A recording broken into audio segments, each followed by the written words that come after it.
Off the coast of Belgium, a German World War I U-boat was discovered with the eerie bodies of 23 crewmen still within. Welcome to USA Stories channel. Do not forget to subscribe and activate the bell button to receive all new updates. Now let's go to the story. German submarines, often known as U-boats, engaged in a severely damaging campaign against British commerce during World War I. Preventing food supplies and raw resources from reaching Britain for the war effort was one of the Germans' objectives. U-boats sunk around 5,000 British ships throughout the war, but they also lost 178 boats and almost 5,000 submariners in the process. One of those U-boats has now been discovered off the coast of Belgium, 100 years after it sank. The Lusitania's sinking off the coast of Ireland in 1915 highlighted the submarine's horrifying potential as a weapon of war. The ship carried 1,962 passengers and crew members as it departed New York for Liverpool, England. With just one torpedo, the German submarine U-20 destroyed the ship, killing 1,198 people, mostly from drowning or hypothermia, when it became clear that the First World War would be a protracted and attritional conflict. Sentiments hardened on both sides, British and German. By strengthening their blockade of German ports, the British tightened their grip on German maritime trade. The Royal Navy declared in November 1914 that all vessels in the North Sea was open for business. The British also said that they would consider as a lawful attack any ship bringing supplies to Germany. The British were perceived by the Germans as attempting to starve Germany's civilian population, which incensed them. The Germans believed that the U-boat was their best option since the British Navy was stronger than theirs. In February 1915, the Germans issued a proclamation of their own, threatening to destroy any ships in the waters surrounding Britain. The Royal Navy responded by formulating strategies meant to minimize the harm that U-boat assaults may do. Ships were instructed to attempt to ram submarines or to escape from them. The wrath of the Americans, who had lost 128 of their compatriots in the sinking of the Lusitania, had been causing the Germans considerable concern.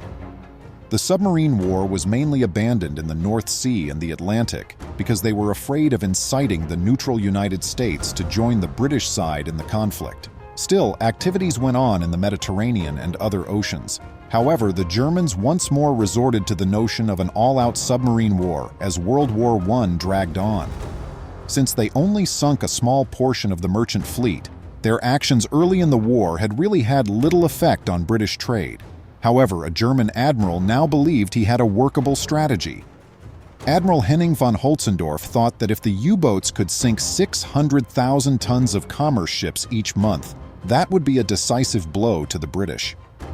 Dr. Richard Fuss, who had asserted that destroying shipping in such large quantities would bring the British to their knees in 6 months, served as the inspiration for this idea.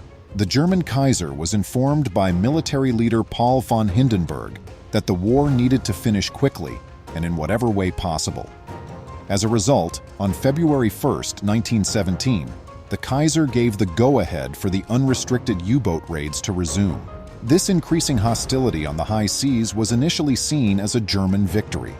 The campaign's initial months saw the 600,000-ton objective either nearly met or surpassed.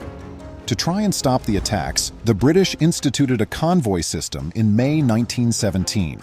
Losses were quickly decreased by these convoys, which comprised groups of merchantmen protected by Royal Navy ships.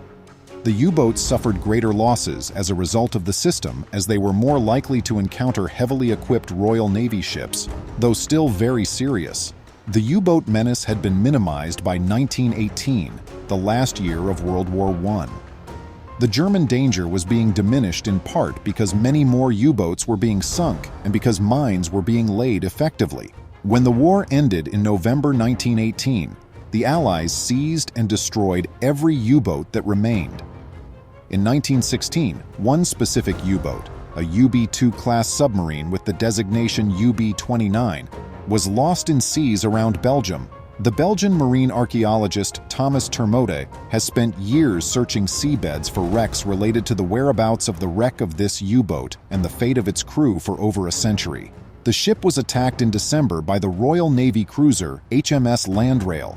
Termote has actually completed almost 5,000 dives in the North Sea alone. He underwent scuba diving in the summer of 2017 at an area close to Ostend, Belgium, off the coast of Belgium. The exact location is being kept under wraps. That secrecy stemmed from the fact that Termote had discovered the wreckage of UB-29, albeit additional dives were required to determine its exact identify. "I recognized this was a German U-boat right away," Termote stated to the New York Times. Covered with orange, red, and yellow flowers, seaweed, and marine vegetation, the submarine appeared astonishingly undamaged. The site of the wreck was kept a secret by Termote and the Belgian authorities to prevent thieves from taking advantage of it. There was also another reason. The marine archaeologist thought this U-boat may actually be a war cemetery. "We're certain that the crew is dead and still inside, probably buried in the sand, though it's possible that some escaped," Termote stated to the New York Times according to archival archives. UB-29 embarked on its final journey on November 27, 1916, carrying a crew of 22 people. Although Termote has confirmed that the boat is physically intact, there is evident damage to the bow. This implies that it could have struck a mine. He speculates that the ship could have struck the mine when returning to port after being damaged in an attempt, most likely by HMS Landrail. During the First World War, 93 German U-boats were stationed in Belgian ports, and between them, they sunk about 2,550 ships. This was a very terrifying but extremely strong strike rate. Roughly 70 of the 93 U-boats that were launched from Belgian ports were annihilated. German sailors also suffered a heavy loss. Over 1,200 of them died. The UB-2 class submarines could dive to a depth of around 160 feet.